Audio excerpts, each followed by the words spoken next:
ሰላም ሰላም እንዴት ናችሁ? እንኳን ወደ ቻናሌ በሰላም መጣችሁ። ይህ ራፊ አዲስ ቲዩብ ነው። ዛሬ የማቀርብላችሁ የኬክ አሰራር ነው። ላይክ፣ ሰብስክራይብ እና ሼር ማድረግ አይርሱ። የሚያስፈልጉን ግብአቶች 4 ኩባያ ዱቄት፣ 6 እንቁላል፣ 1 የሻይ ማንኪያ ቫኒላ፣ 1 ሁለተኛ የሻይ ማንኪያ ቤኪንግ ፓውደር፣ 250 ግራም የገበታ ዱቄት እና 1 ሁለተኛ ኩባያ የሚሆን ወተት።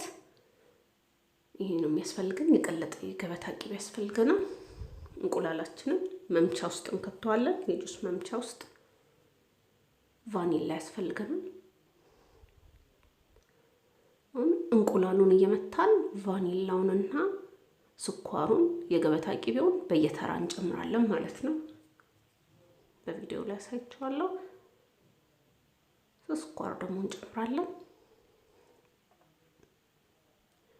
250 ግራም የቀለጠ ቅቤ አዘጋጅቻለሁ። እሱን ቀስ እያልኩ እየጨመርኩ አብሮ ይመታል ማለት ነው። በደንብ እንደዚህ አድርጋችሁ ትመቱታላችሁ። ስኳር እኔ ያላበዛሁም፣ በዛ ማድረግ ትችላላችሁ። ምን ስኳር ሲበዛ ስለማልወድ ነው። ጨምሩበት እናንተ። በደንብ ጣፋጭ ይሆናል ስኳሩ ሲበዛ። ክሬም እስኪሆን እንደዚህ በደንብ አድርጋችሁ ይመታል ማለት ነው። ራሱ ክሬም የሚመስል ነገር ይመጣል። ሁሉም ነገር ሲደባለቅ ያስታውቃችኋል። ከለሩ ራሱ እንደምታዩት አይነት ከለር ይመጣል። ልክ ይሄን ከለር ሲሰጣችሁ የምታቦኩበት እቃ ታዘጋጃላችሁ ማለት ነው። የምናቦካበት እቃ ይኖረናል እና 3 ኩባያ የሚሆነውን ነው አሁን የምንጠቀመው። ዱቄቱን በቤኪንግ ፓውደር እንጨምርበታለን።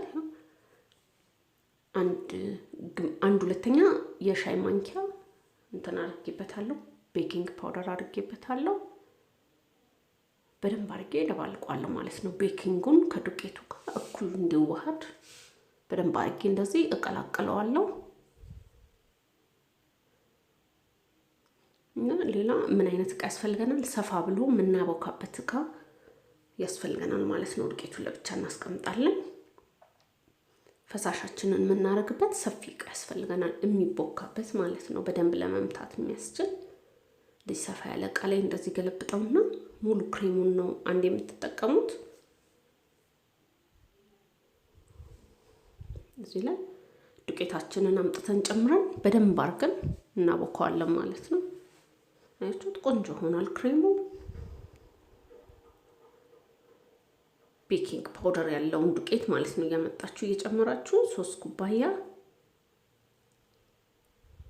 በደንብ እንድማረግ ትችላላችሁ፣ ማብካት ትችላላችሁ።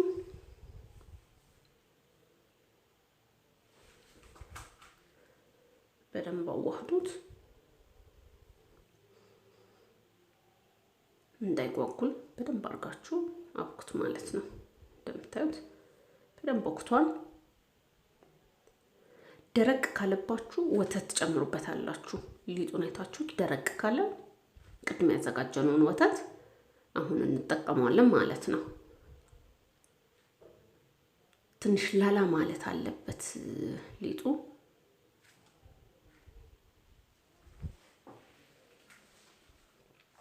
ወተቱን ጨምራችሁ ከላይ ስለተጨመረ ወተት እንዳይመጣ በደንብ አድርጋችሁ ማደባለቅ አለባችሁ። እናያችሁት? በደንብ አድርጌ አደባልቄዋለሁ። ይሄ የምጋግርበት እቃ ነው።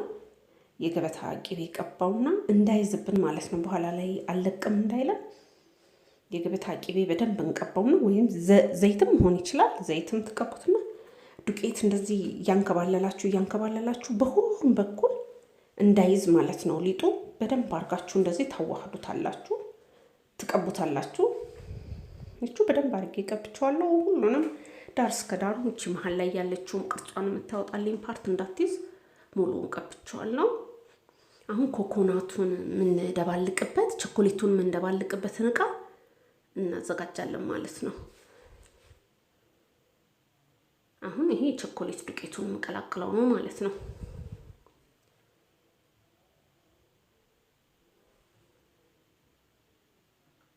ቸኮሌት ዱቄቱም ትንሽ ደረቅ ሊልባችሁ ስለሚችል ቅቤውም እየረጋ ስለሚመጣ ምን ማድረግ አለባችሁ? ትንሽ ወተት ጠብ አድርጋችሁ መጀመሪያ እንደዚህ ኩል ደባልቁትና ከዛ ወተት ደግሞ ጠብ አድርጋችሁ ላላ ማድረግ ትችላላችሁ።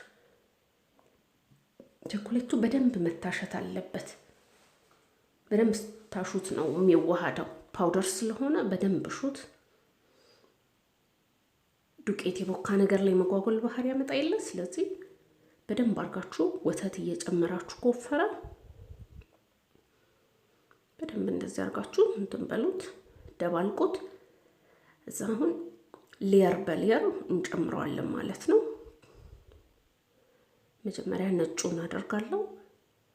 ከዛ ቸኮሌት ያለበትን ቀጥዬ አደርጋለሁ።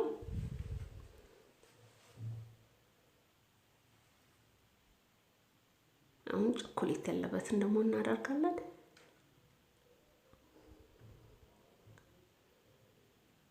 ወፈር ብሎብኝ መልሽ በወተት አቅጥኛው ነው የተመለስኩት። እያችሁት እንደዚህ ሲፈስ ላላ ማለት አለበት፣ እንደ መፍሰስ ማለት ነው። እንደምታዩት ተራ በተራ እያደረጋችሁ አንድ ላይ ትደባልቁታላችሁ ማለት ነው። መጨረሻ ላይ የነጩን ክሬም ብታደርጉት አሪፍ ነው፣ አበሳሰሉን ለማወቅ ማለት ነው። ቸኮሌት ካረጋችሁት እንዳያርባችሁ ብዬ ነው። እዚህ ጋር ድብድብ እየመታችሁት እንትኑ መውጣት አለበት ከውስጡ።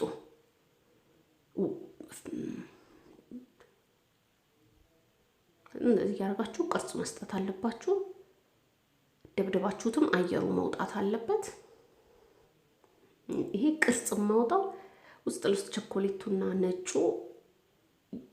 ቅርጽ ሰጥቶ ውስጥ ለውስጥ መስመር ሰጥቶት ወደ ውስጥ እንዲዋሃድልኝ ነው። በኋላ ስቆርሰው ታዩታላችሁ፣ የሆነ መስመር ነገር ይሰራልናል። አያችሁት? ቆንጆ ሆኖ ተደርድሯል። አሁን በ150 የመብራት መጠን ከተዋለሁ ማለት ነው። 20 ደቂቃ ያህል ነው እኔ ጋር። እናንተ ግን እያያችሁ እንደ ሙቀቱ መጠን ታበስሉታላችሁ። ራሱ እንደዚህ በስሎ ይታያችኋል። መጀመሪያ ከላይ ለትንሽ ደቂቃ ኩፍ እንደማለት እስኪል ድረስ ትለኩሱታላችሁ። ከዛ ነው የላይኛውን የምትለኩሱት። በጣም ቆንጆ ሆኖ በስሏል። ቁርሼ ደግሞ አሳያችኋለሁ። ይሄ እንደዚህ ማደርገው እንዲላቀቅልኝ ነው። ይለቃል፣ ግን እንደዚህ ደግሞ እናግዘዋለን። ይሄው ከታች አያችሁት እንዴት እንደሚያምር። በጣም ደስ የሚል ሆኖ ወጥቷል። በጣም ጣፋጭ ነው። ቅመሱት፣ ስሩት ብዬ ጋብዛችኋለሁ። አመሰግናለሁ። ይህ ራፊ አዲስ ቲዩብ ነው። ላይክ፣ ሼር እና ሰብስክራይብ ማድረግ አይርሱ። አመሰግናለሁ። መልካም ጊዜ። ቻው